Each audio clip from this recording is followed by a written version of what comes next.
الرحیم السلام علیکم ناظرین، میں اس شخص کو زندوں میں کیا شمار کروں جو سوچتا بھی نہیں، خواب دیکھتا بھی نہیں۔ ناظرین، ہماری زندگی خوابوں سے عبارت ہے۔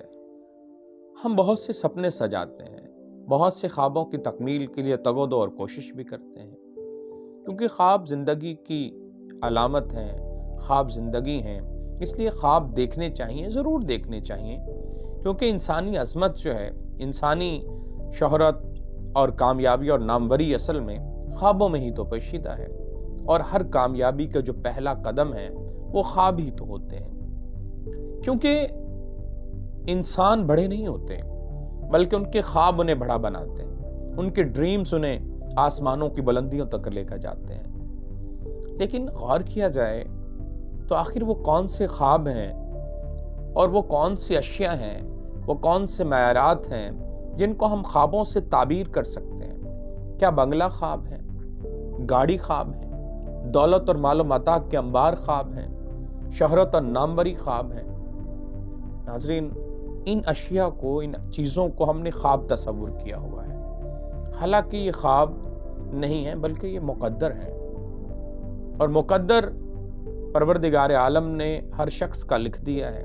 جو اس کی تقدیر میں ہے وہ اس کو ملنا ہی ملنا ہے، لیکن ہم اسے خواب سمجھتے ہیں۔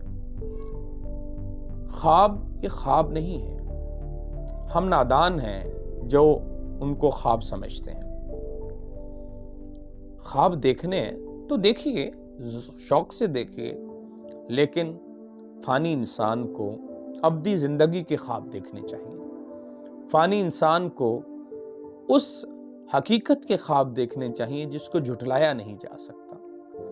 فانی انسان کو انبیاء علیہ السلام کی قربت کے خواب دیکھنے چاہیے، زمین و آسمان کی بادشاہت میں اپنا حصہ لینے کے خواب دیکھنے چاہیے، کیونکہ یہی وہ خواب ہیں جو دنیاوی راحت کا بھی سامان ہے اور ابدی راحت کا بھی سامان ہے۔